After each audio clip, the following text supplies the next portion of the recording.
सोचिए, आप किसी सुनसान जंगल के बीच खड़े हैं। एक अजीब सी चुप्पी है और तभी एक परछाई उड़ती है, नीली, चमकदार, लेकिन बिल्कुल चुप। क्या आपने उसे देखा? शायद नहीं, क्योंकि ये वो पक्षी है जिन्हें देखना किसी चमत्कार से कम नहीं। कुछ इतने दुर्लभ कि इंसान ने उन्हें सिर्फ कहानियों में सुना है। कुछ ऐसे जो सदियों से छिपे हैं और जिनकी एक झलक ही बदल सकती है आपके भाग्य को या इतिहास को। ये सिर्फ परों वाले जीव नहीं है, ये धरती के सबसे रहस्यमयी जीवित रहस्य है। तो दोस्तों, दिल थाम के बैठे रहें, क्योंकि आज के इस वीडियो में हम ऐसे ही 10 पक्षियों के बारे बात करने वाले हैं जिसे इंसान देख ले वो चमत्कार से कम नहीं।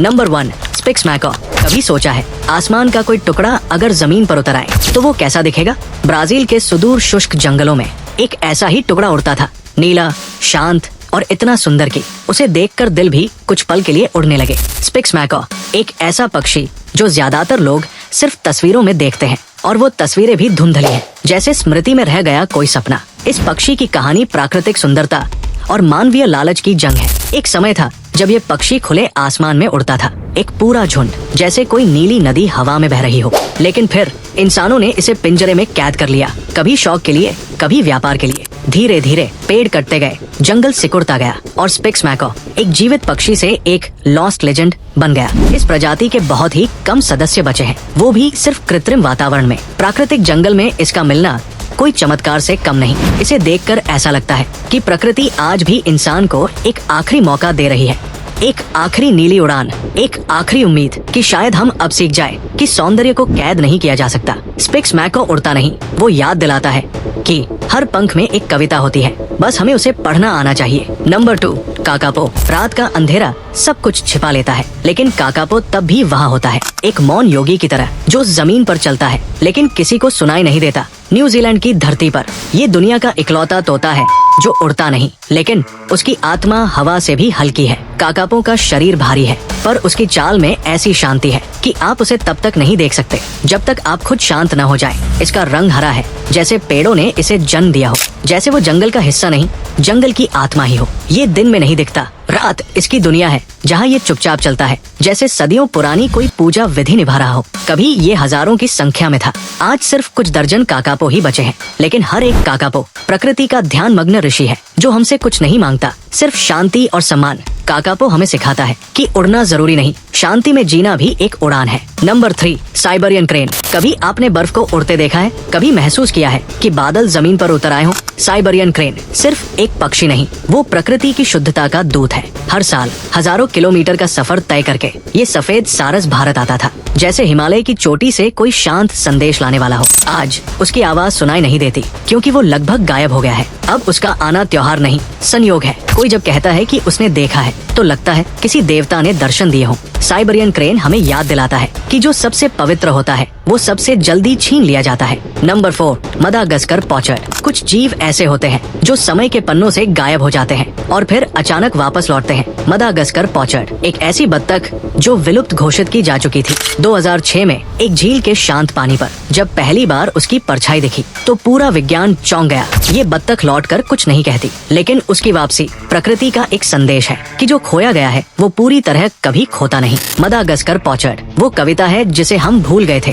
पर प्रकृति ने फिर से सुना दिया। Number 5, shoebill. ये वो पक्षी नहीं जो एक मूर्ति की तरह खड़ा रहता है। शूबिल इतना विशाल, इतना शांत कि जब आप उसे देखें तो लगता है कि समय रुक गया है। उसकी चोंच किसी हथियार जैसी है, लेकिन वो किसी युद्ध में नहीं, वो बस देख रहा है। वो चलता नहीं, वो सिर्फ मौजूद रहता है, एक संत की तरह जो सब कुछ जानता है पर कुछ नहीं कहता। शूबिल हमें सिखाता है कि शक्ति की सबसे बड़ी पहचान मौन होती है।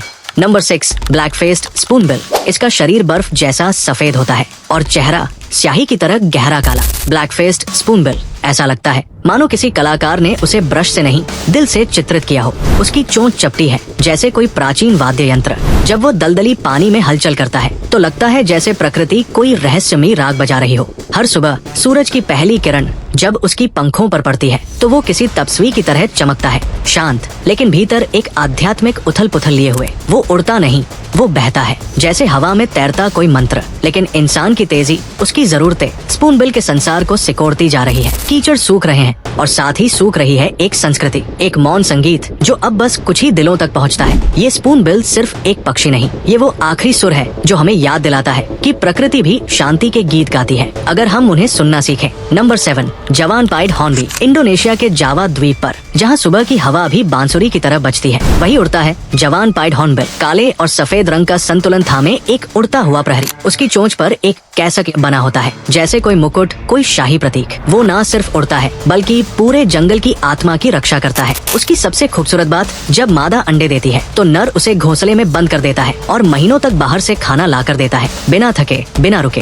ये सिर्फ पक्षी नहीं, प्रेम और त्याग की परिभाषा है। लेकिन जंगल अब कटते जा रहे हैं और ये कहानी अब हर सुबह सुनाई नहीं देती। हॉर्नबिल हमें सिखाता है कि जो उड़ता है वो केवल स्वतंत्र नहीं होता, वो जिम्मेदार भी होता है। Number 8, imperial woodpecker. कभी सुना है वो आवाज जैसे कोई राजा अपने दरबार में प्रवेश कर रहा हो। इंपीरियल वुडपेकर, वो पक्षी जिसे एक समय जंगलों का सम्राट कहा जाता था, अब लगभग एक प्रेत बन चुका है। कुछ लोगों का दावा है कि उन्होंने उसे देखा है मेक्सिको के गहरे जंगलों में, पर कोई सबूत नहीं। उसकी चोंच तलवार जैसी, उसका सिर, लाल रंग का मुकुट और उसकी मौजूदगी जैसे समय खुद ठहर गया हो। उसने सबसे ऊंचे, सबसे बूढ़े पेड़ों को चुना था, लेकिन इंसान ने वो पेड़ काट दिए। अब वो राजा शायद कहीं छुपा है या हमेशा के लिए खो गया। इंपीरियल वुडपेकर हमें यही कहता है कि जब हम जंगल से उसके वृक्ष छीनते हैं तो सिर्फ लकड़ी नहीं खोते, एक पूरा इतिहास खो बैठते हैं। Number 9, किलोम्बेरो Viva. तंजानिया की किलोम्बेरो वैली में जहाँ नदी सांस लेती है और पेड़ प्रार्थना करते हैं, वही एक पक्षी बुनता है, घोंसले नहीं बल्कि कविता। किलोम्बेरो वीवा छोटा, हल्का, पीले धागों जैसा सुंदर। उसकी चोंच में जैसे कुदरत की बुनाई की कला छुपी हो। वो तिनका उठाता है, एक घास का टुकड़ा मोड़ता है और ऐसा घोंसला बनाता है जो किसी मंदिर से कम नहीं लगता। हर सुबह उसका गीत घाटी के भीतर एक नई शुरुआत की तरह गूंजता है। लेकिन इस घाटी को इंसान देख चुका है। अब वहाँ डैम बनने वाले हैं और खेतों की लाइनें बढ़ रही हैं। किलोम्बेरो वीवर हमें चेतावनी देता है कि जो चीज साधारण दिखे वो शायद ईश्वर की सबसे खास रचना है। Number 10, Kiritimati reed warbler. Kiritimati द्वीप, दुनिया के उस सिरे पर जहाँ सूरज सबसे पहले निकलता है, वही रहता है कीर्तिमती रीड वॉबलर। एक छोटा साधारण सा पक्षी, लेकिन उसकी आवाज में पूरा द्वीप गूंजता है। उसकी हर चहचहाट हवा, लहर, सूरज, बादल, सबका समागम है। वो छिपता नहीं, डरता नहीं, बस गाता है, जैसे उसे पता है कि उसका घर जल्द ही समुद्र के नीचे डूब जाएगा। इसका घर छोटा है, दुनिया की भीड़ से कोसों दूर, पर खतरा अब भी है। समुद्र बढ़ रहा है और द्वीप सिकुड़ रहा है। रीड वॉबलर की हर धुन एक विलुप्त होती संस्कृति की अंतिम पुकार है, एक ऐसी प्रार्थना जो कहती है, मुझे भुलाया मत जाना, मैं भी कभी इस धरती पर गाता था। तो दोस्तों, ये थे 10 ऐसे दुर्लभ पक्षी जिसे साइंस भी अभी तक खोज नहीं पाया है। दोस्तों,